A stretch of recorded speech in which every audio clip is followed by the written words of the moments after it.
اعوذ باللہ من الشیطان الرجیم بسم اللہ الرحمن الرحیم والشفاء دار البقاء صلوات پڑھیں محمد اور آل محمد۔ امام علی نقی علیہ السلام فرما رہے ہیں کہ والشفاء دار البقاء، اے محمد اور آل محمد تم دار البقاء کے، دار السعادت کے، دار الآخرت کی شفاعت کرنے والے ہو۔ زیارت جامعہ کبیرہ کا 76واں درس۔ اب ہم بات کریں گے کہ شفاعت کرنے والوں کے بعد شفاعت پانے والے قرآن کریم اور روایات کے لحاظ سے کون کون سے ہیں۔ پہلا شفاعت پانے والا جو روایات میں ذکر ہوا ہے وہ ہے مومن، موحد، توحید پرست مومن۔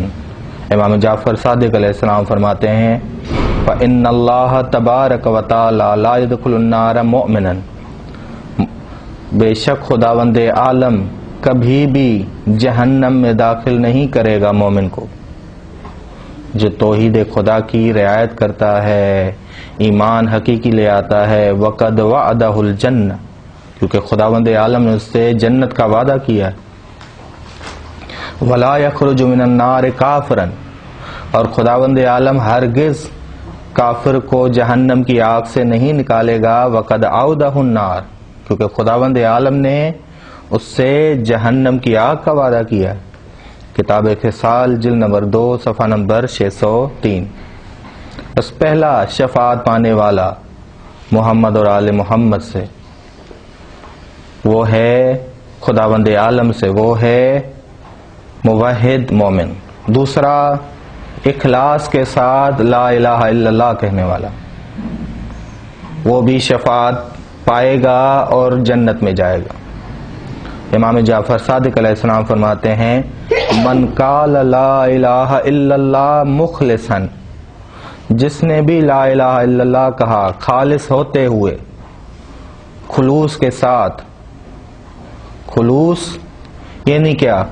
غیر خدا سے رابطہ توڑ کے دخل الجنہ، جنت میں داخل ہوگا وہ۔ وَإِخْلَاصُهُ، اور اس کا اخلاص کیسا ہو؟ اخلاص سے کیا مراد ہے؟ امام فرماتے ہیں وَإِخْلَاصُهُ أَن تُحْجَرَهُ لَا إِلَهَ إِلَّا اللَّهُ أَمَّا حَرَمَ اللَّهُ عَزَّ وَجَلَّ، اور اس کا اخلاص یہ ہے کہ وہ اخلاص، وہ لا الہ الا اللہ جو اخلاصاً کہا ہے اس نے، وہ روکے اسے ہر اس چیز سے جو خدا نے جسے حرام قرار دیا ہے، خدا نے جسے ممنوع قرار دیا، چاہے وہ عقیدتی لحاظ سے ہو، چاہے وہ بد اخلاقی کے لحاظ سے ہو، اس سے رک جائے، چاہے وہ بد عقیدے کے لحاظ سے ہو، چاہے وہ بد عمل کے لحاظ سے، چاہے وہ بد قولی کے لحاظ سے۔ ٹھیک، کتاب ہے توحید شیخ صدوق صفحہ نمبر 27۔ اور تیسرا شفاعت پانے والا جناب زہرا سلام اللہ علیہا کا شیعہ۔ تبھی امام جعفر صادق علیہ السلام فرماتے ہیں کہ یا یونس، اے یونس، قال جدی رسول اللہ، رسول خدا میرے نانا نے فرمایا ہے لفاطمہ، جناب زہرا کے لیے، یا فاطمہ، اے فاطمہ، البشرا، خوشخبری ہو، فلک، تیرے لیے خوشخبری ہو، عند اللہ مقام محمود، خدا کے ہاں تیرا مقام محمود ہے کہ تم اپنے چاہنے والوں اور اپنے شیعوں کی شفاعت کرو گی۔ جناب زہرا سلام علیہ کا شیعہ ہو، جناب زہرا سلام علیہ کا صحیح محبت کرنے والا ہو، ان کے مطابق جو انہوں نے فرمایا ہے کہ ہمارا شیعہ وہ ہے، ہمارا محب وہ ہے، شرط و شرائط کے ساتھ۔ کنز الفرائض جلد نمبر 1 صفحہ نمبر 150۔ اور کون ہے جو شفاعت سے فائدہ اٹھائے گا؟ شفاعت سے فائدہ اٹھانے والا ایک اور شخص، دین اسلام جو دین خدا ہے اس کو پسند کرنے والا، یہ بھی شفاعت سے فائدہ اٹھائے گا۔ حسین ابن خالد کہتے ہیں کہ امام رضا علیہ السلام سے سوال کیا کیا خدا کے اس کلام سے مراد ہے، خدا کے کلام سے کیا مراد ہے؟ سورہ انبیاء کی آیت نمبر 28، وَلَا يُشْفِعُونَ إِلَّا لِمَنِ ارْتَضَىٰ، وہ نہیں شفاعت کر سکتے مگر جس پر خدا راضی ہو. قال امام رضا علیہ السلام نے فرمایا کہ شفاعت انہی کی ہوگی جو راضی ہو خدا اور اس خدا کے دین سے، جو راضی ہو خدا اور خدا کے دین سے، اسی کی شفاعت ہوگی. عیون اخبار الرضا جلد نمبر 1 صفحہ نمبر 136. اور شفاعت سے فائدہ اٹھانے والا ایک اور شخص ائمہ علیہ السلام کی ولایت کو قبول کرنے والا، ائمہ علیہ السلام کی ولایت کی ذمہ داریوں کو اٹھانے والا. جیسے حامل قرآن ہے کہ قرآن کے بوجھ کو اٹھاتا ہے، قاری قرآن جو قرآن کے مفاہیم پہ، قرآن کے حدود پہ، قرآن کے احکامات پہ عمل کرتا ہے، قرآن کی منع کی ہوئی چیزوں سے رک جاتا ہے. اسی طرح حامل ولایت ائمہ علیہ السلام، حامل ولایت محمد اور آل محمد. امام جعفر صادق علیہ السلام فرماتے ہیں لا یملکون الشفاعہ، کسی کو شفاعت نہیں مل سکتی مگر خدائے رحمان کا جو عہد لے. سوال کیا گیا کہ خدائے رحمان کا عہد کیا ہے؟ فرمایا امیر المومنین علیہ السلام کی ولایت اور اس کے بعد ائمہ علیہ السلام کی ولایت. یہ خدا کا عہد ہے جو خدا کے نزدیک ہے، اور پھر اس عہد کو پورا کرنا. عہد یعنی ذمہ دار بنانے والی چیز. عہد جب بھی آپ سنیں مراد ہے کہ کوئی ذمہ داری عائد ہو رہی ہے، ہمیں ذمہ دار بنانے آ رہی ہے کوئی چیز. ٹھیک. تفسیر قمی جلد نمبر 2 صفحہ نمبر 57. ایک اور گروہ کہ شیعہ اور محمد و آل محمد کے محبین کو دوست رکھنا، شیعوں کو دوست رکھنا اور محمد اور آل محمد کے محبین کو دوست رکھنا، یہ بھی کیا ہے؟ یہ بھی شفاعت کا باعث ہوگا.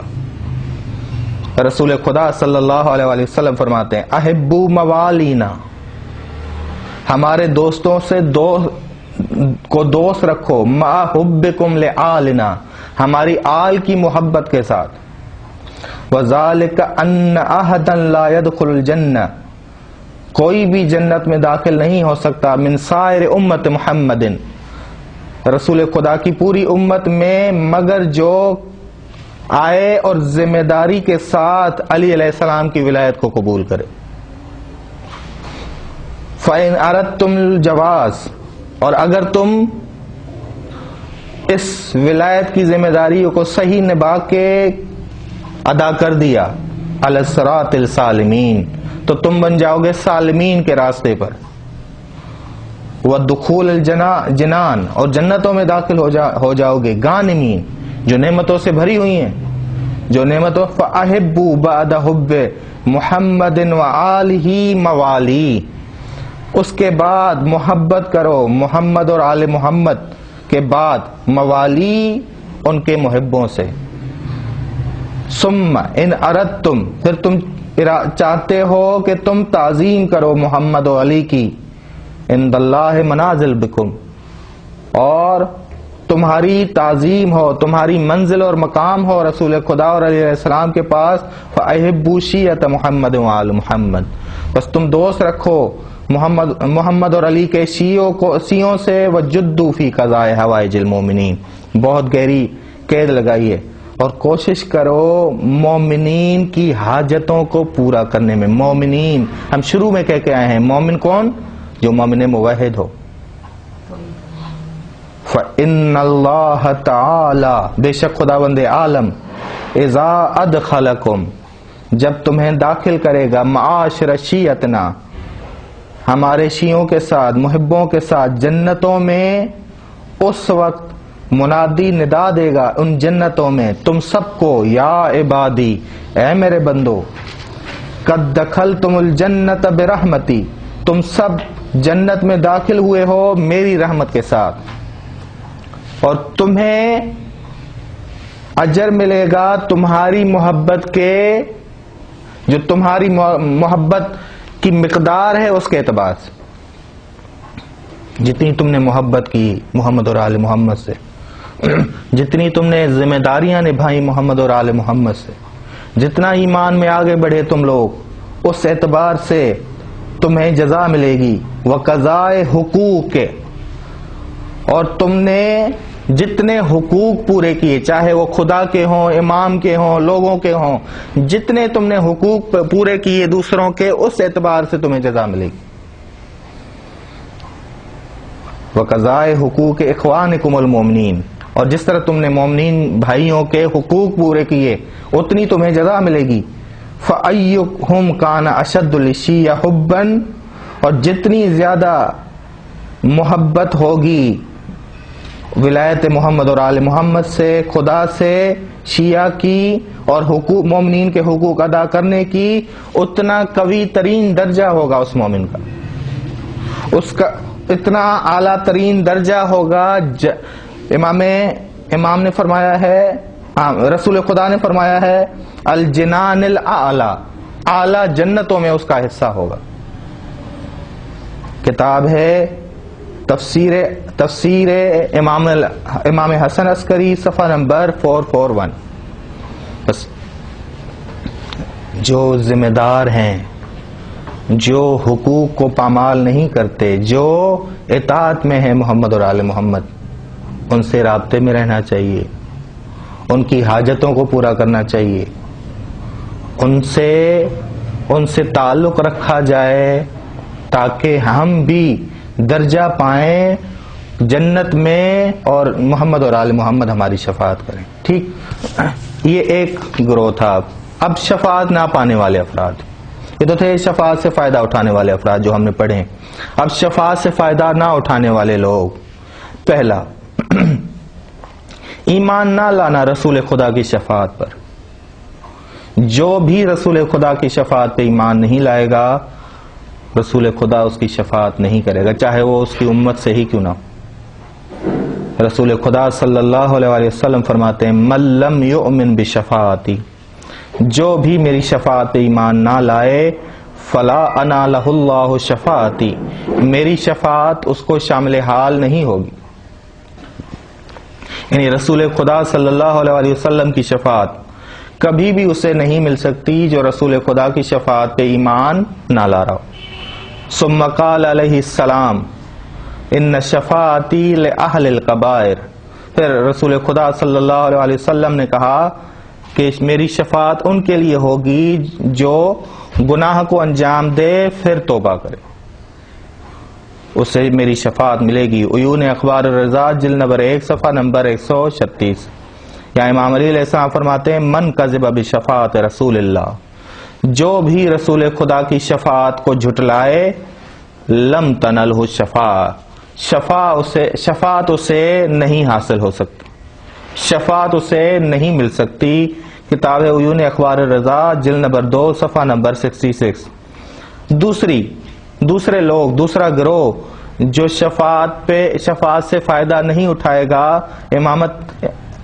ائمہ علیہ السلام کی امامت پہ شک کرنے والا، امام علی کی امامت پہ شک کرنے والا. ابن عباس نے کہا، رسول خدا سے سنا ہے، آتانی اللہ خمسن، خدا نے مجھے 5 فضیلتیں دی ہیں. وآتانی علی خمسن وآتانی جوامع القلم وآتانی علی جوامع العلم وجعلنی نبیا، خدا نے مجھے نبی قرار دیا اور علی کو میرا وصی قرار دیا، مجھے کوثر دی اور رسول علی علیہ السلام کو سلسبیل دی، مجھے وحی دی، علی پہ الہام کیا. ثم قال، پھر فرمایا، یا ابن عباس من خالف علی، جو مخالف علی کا، فلا تکونن ظہیرا لہ ولا ولیا، تو علی اس کی مدد نہیں کریں گے اور نہ ہی ان کے ولی بنیں گے. فوالذی بعثنی بالحق، بس جو بھی علی علیہ السلام کا مخالف ہو وہ کبھی بھی جنت کے قریب نہیں آ، یعنی کبھی بھی اس کی شفاعت نہیں ہو سکتی. یا ابن عباس لا تشکو فی علی، علی کے بارے میں شک میں گرفتار نہ ہونا. فإن الشک فیہ، کیونکہ علی کے بارے میں شک کرنا ایمان سے نکال دے گا اور حتمی جنت آ جائے گی، ہمیشگی والا جہنم آ جائے گا، حتمی جہنم آ جائے گا. امالی توسی صفحہ نمبر 188. ٹھیک. ایک اور جو شفاعت نہ پانے والے میں سے شخص ہوگا یا شفاعت سے فائدہ نہ اٹھانے والوں میں سے ہوگا جناب زہرا کا دشمن. یونس ابن یعقوب کو امام جعفر صادق علیہ السلام فرماتے ہیں کہ جناب زہرا سے رسول خدا نے کہا کہ ملعون ملعون ملعون ہے من یظلم بعدی بفاطمہ ابنتی، جس نے میرے بعد جناب زہرا پہ ظلم کیا اور اس کے حق کو غصب کیا، وَيَقْتُلْهَا، اور اس کو قتل کیا. بس یہ بھی فرد کبھی بھی جنت تک نہیں جا سکتا، شفاعت رسول خدا تک نہیں پہنچ سکتا. ایک اور شخص جو گناہوں پہ اپنے گناہوں پہ پشیمان نہ ہو. ہم نے کہا تھا کہ گناہوں سے توبہ سب سے بڑی شفاعت ہے. ٹھیک. محمد ابن ابی عمیر کہتے ہیں کہ امام موسیٰ کاظم علیہ السلام سے سنا فَمَن لَّمْ يَنْدَمْ عَلَى ذَنْبٍ، جو بھی اپنے گناہ پہ پشیمان نہ ہو، یرتکبہ، جس کا وہ مرتکب ہوا ہے، فَلَيْسَ بِمُؤْمِنٍ، بس وہ مومن نہیں. اول مومن ایمان سے نکل گیا، شفاعت کا حقدار ہوگا ہی نہیں ہوگا؟ نہیں، کیونکہ ایمان انسان کو مستحق بناتا ہے شفاعت کا. وَلَمْ تَجِبْ لَهُ الشَّفَاعَةُ، ایمان سے نکل گیا، شفاعت اس کے دائرے سے نکل جائے گی. وَقَانَ ظَالِمًا، اور وہ ظالم ہوگا. وَاللَّهُ ذَكَرَهُ، خداوند عالم نے کہا ہے قرآن کریم میں مَا لِلظَّالِمِينَ مِنْ حَمِيمٍ، ظالموں کا کوئی گہرا دوست نہیں ہوگا. وَلَا شَفِيعٍ، اور نہ ہی شفاعت کرنے والا ہوگا. کتاب ہے التوحید صفحہ نمبر 407. بس شفاعت نہ پانے والا ایک اور شخص گناہوں سے توبہ نہ کرنے والا، گناہوں پہ پشیمان نہ ہونے والا. تو بڑا ضروری ہے ہم اپنے آپ کو مستحق بنائیں، استحقاق نہیں، شفاعت نہیں. ہمارے ذہنوں میں جو بٹھایا گیا ہے کہ شفاعت بغیر استحقاق کے حاصل ہوگی، ایسا بالکل نہیں. ٹھیک. رسول خدا صلی اللہ علیہ وسلم کو اذیت دینے والے بھی کبھی بھی شفاعت کے مستحق نہیں ہو سکتے. تبھی رسول خدا صلی اللہ علیہ وسلم فرماتے ہیں وَلَا تَشَفَّعْتُ، میں ہرگز شفاعت نہیں کروں گا فی من اذا ذریتی، جو میری ذریت کو اذیت دے، میری ذریت کو پریشان کرے، چاہے وہ پریشانی ان کو قتل کر کے ہو، چاہے وہ پریشانی ان کا حکم نہ مان کے ہو، چاہے پریشانی ان کے خلاف چلنے سے ہو، چاہے ان کو پریشان ایسے کیا جائے کہ ان کا حکم سنے، وہ مدد کے لیے ہمیں پکار رہے ہوں اور ہم ان کے مددگار نہ بنے، ہم ان کے ناصر نہ بنے. ٹھیک. کتاب ہے امالی صدوق صفحہ نمبر 294. ٹھیک. ایک اور شخص جو شفاعت نہیں پا سکتا، نماز کو ہلکا شمار کرنے والا. امام موسیٰ کاظم علیہ السلام فرماتے ہیں لما حضر ابی الوفات، جب وفات کا وقت قریب آیا میرے باپ کے ہاں، قال علی، مجھے بلا کے کہتے ہیں یا بنی، اے میرے عظیم بیٹے، لا ینال شفاعتنا، ہماری شفاعت اسے نہیں مل سکتی، من استخف بالصلاۃ، جو نماز کو ہلکا جانتا ہے. بہت محنت کرنی پڑے گی، شفاعت کے لیے حقدار بننا پڑے گا. شفاعت ابھارتی ہے کہ انسان اعمال صالحہ کرے. وہ جو دوسروں کی طرف سے اعتراض اٹھتا ہے کہ شفاعت ہمیں گناہ کرنے پر آمادہ کرتی ہے، نہیں، شفاعت آمادہ کرتی ہے اعمال صالحہ پر. ٹھیک. کتاب ہے کافی جلد نمبر 3 صفحہ نمبر 270. اہل بیت علیہ السلام کے ساتھ دشمنی، یہ کبھی بھی شفاعت کا حقدار نہیں ہوگا. تبھی امام جعفر صادق علیہ السلام فرماتے ہیں ان المؤمن، مومن اپنے دوست کی شفاعت کرے گا سوائے اس دوست کی جو ناصبی ہو. ناصبی کون؟ جو دشمن اہل بیت علیہ السلام میں حد سے آگے گزر چکا ہو. اہل بیت علیہ السلام سے دشمنی میں حد سے آگے گزر چکا ہو. لو ان ناصبا، اب فرماتے ہیں امام جعفر صادق علیہ السلام، لو ان ناصبا، اگر ناصبی کی شفاعت کے لیے ہر نبی، اولو العزم پیغمبر، فرشتہ آ جائے، نہیں شفاعت ہوگی اس کی شفاعت نہیں ہو سکتی. کیوں؟ کیونکہ خدا جب تک کسی پہ راضی نہ ہو تب تک اس کی شفاعت نہیں ہو سکتی. بس اس کی شفاعت نہیں ہو سکتی. محاسن جلد نمبر 1 صفحہ نمبر 186. ایک اور شخص جس پہ شفاعت نہیں آ سکتی، وہ ان میں بہت سارے ہیں. ایک منافق، دوم حقوق والدین والا کہ والدین نے عاق کر دیا اسے، شرک کرنے والا، ظلم کرنے والا. یہ روایات ہیں. سورہ نساء کی آیت نمبر 116 بھی ہے، ان اللہ لا یغفر ان یشرک بہ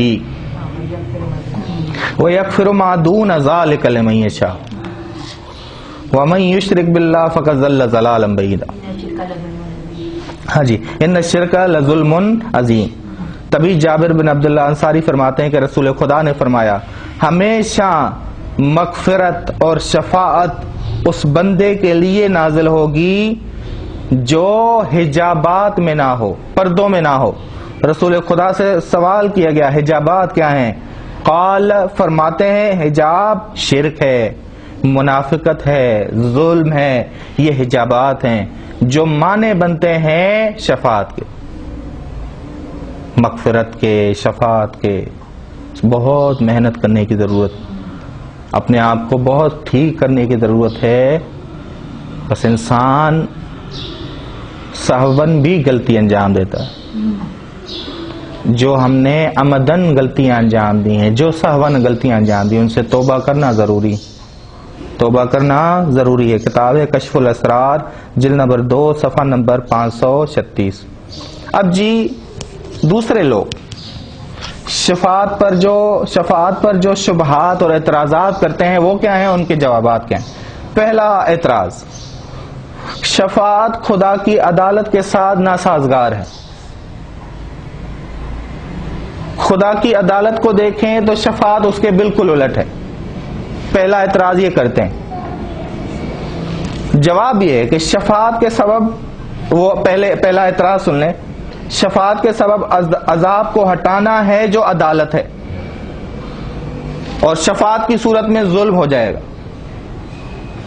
شفاعت، اب ایک گناہ گار ہے، اس کی شفاعت ہو رہی ہے تو حتمی عذاب تھا، خدا کی عدالت تھی، وہ عذاب آنا تھا. عذاب کو ہٹا دیا، عدالت خدا کو ختم کر دیا اور جنت میں ڈال دیا، ظلم کو لے آئے. اور سورہ کہف کی آیت نمبر 49 کہتی ہے وَلَا يَظْلِمُ رَبُّكَ أَحَدًا، تیرا پروردگار کسی ایک پہ ظلم نہیں کرے گا. یہ اعتراض ہے. جواب کیا ہے؟ خدا کا عذاب دینا کیا ہے؟ خدا کا عذاب دینا عدالت ہے، خدا کا عذاب ختم کرنا فضل الہی، رحمت الہی، اور فضل الہی عدالت الہی سے بالا تر ہے. رحمت وسعت لکل شیء. کیوں خداوند عالم نے کہا رحمتی وسعت، میری رحمت ہر چیز پر وسیع؟ یعنی کیا؟ رحمت خدا عدالت سے وسیع، فضل الہی عدالت سے وسیع. ٹھیک، پہلا بس ذہن میں رکھیے گا، پہلا جواب ہم نے یہ دیا کہ فضل الہی، رحمت الہی وسیع تر ہے. دوم، شفاعت الہی سنت الہی کے سے سازگار نہیں. خدا اپنے مخالفین کو عذاب دیتا ہے، یہ سنت الہی ہے، یہ سنت الہی ہے. اور شفاعت اس سنت الہی کو ختم کرنا ہے، اس سنت الہی کو مٹا دینا ہے. اور حالانکہ سنت الہی میں کوئی تبدیلی آتی ہے نہیں آتی؟ نہیں، سنت الہی میں کوئی تبدیلی نہیں آتی. یہ ان کا اعتراض. جواب کیا؟ سنت الہی کا ظہور اسماء حسنہ کی بنا پر ہے. جس طرح خدا عادل ہے، سنت الہی یہ بھی ہے کہ رؤوف اور رحیم بھی ہے، رؤوف اور رحیم بھی ہے، غفار بھی ہے، محسن بھی ہے. خدا کا بخش دینا بھی سنت الہی ہے، خدا کا رعوف ہونا بھی سنت الہی ہے۔ اب سنت الہی کیا؟ سورہ نساء آیت نمبر 64، سورہ کاف آیت نمبر 49، سنت الہی دیکھیے گا، وَيَعْفُو عَنْ كَثِيرٍ، وہ کثیر خطاؤں کو درگزر کر دیتا ہے۔ وَيَعْفُو عَنِ السَّيِّئَاتِ، وہ سیئات کو معاف کر دیتا ہے۔ یہ بھی سنت الہی، کوئی تضاد نہیں عدالت الہی یا سنت الہی اور شفاعت الہی میں۔ شفاعت بھی سنت ہے اور مخالفین کو عذاب دینا بھی کیا ہے؟ سنت۔ دوسرا اعتراض، اس کا جواب، تیسرا اعتراض، شفاعت علم الہی سے مناسبت نہیں رکھتی، ناسازگار ہے۔ بعض نے کہا ہے کہ خداوند عالم عادل محض ہے، بس شفاعت اس کے تبدیل، علم کو تبدیل کرنے کے مساوی ہے۔ کیسے کہ علم الہی ہے کہ گناہ گار جہنم میں جائے گا، اور شفاعت کے ذریعے اگر علم الہی کو ہی تبدیل کیا جائے تو یہ صحیح نہیں ہے۔